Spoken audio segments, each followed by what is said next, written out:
Hello, hello! Kagaya ko din ba kayo na mahilig mag-online shopping kaysa pumunta sa mismong store para mamili? Minsan nga kasi ay nakakatamad ng pumunta sa mismong store, especially kung working mom ka na kagaya ko. At pag nga day off, mas gugustuhin ko na lang na humilata sa bahay, mag-relax, manood ng TV, manood ng Netflix at mag-bonding kasama ang pamilya. Ang online shopping nga dito sa New Zealand ay very reliable dahil lahat ng business establishments ay nag-o-offer ng online shopping at may tinatawag nga din silang click and collect. Ang click and collect option ay maganda sa mga katulad ko na tamad pumunta sa mga shops para mamili ng mga bibilhin dahil sayang din nga naman sa oras. And besides, halos lahat ng business establishments dito, ang mga paninda nila ay uploaded din sa kanilang mga website. So kung ano yung mga kailangan mo ay makikita mo na din talaga sa website nila. Si Clay nga kasi ay nagpapabili ng shoe shine kaya nang ginugol ko, available daw ito sa Kmart. Kaya naman pumunta na ako sa Kmart website at in-order ko na nga ito online. At i-collect ko na lang ito sa pinakamalapit na Kmart branch sa bahay namin. Sa mga nagpaplano pa lang pumunta dito sa New Zealand or sa mga andito na,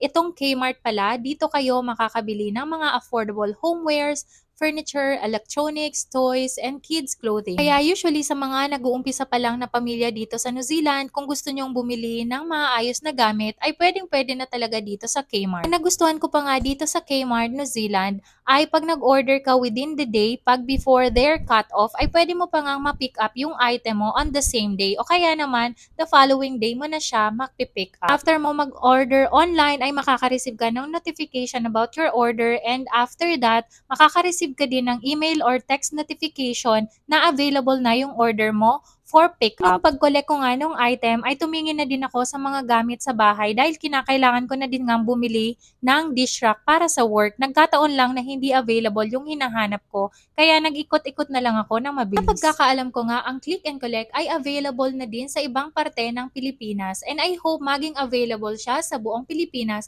para naman ito sa mga working nanay na kagaya ko na busy. Pangang dahilan kung bakit nagustuhan ko ang click and collect ay dahil nung nagka-COVID kami, nag-order na lang ako online ng mga kailangan naming grocery items at pinakolect na lang nga namin ito sa kakilala namin. Less hassle na, nakatipid pa kami sa oras at hindi pa kami masyadong nakaistorbo sa taong pinakiusapan namin. So I hope may natutunan kayo sa vlog natin for today. If nagustuhan nyo ay pakishare na lang. See you again next vlog. Bye!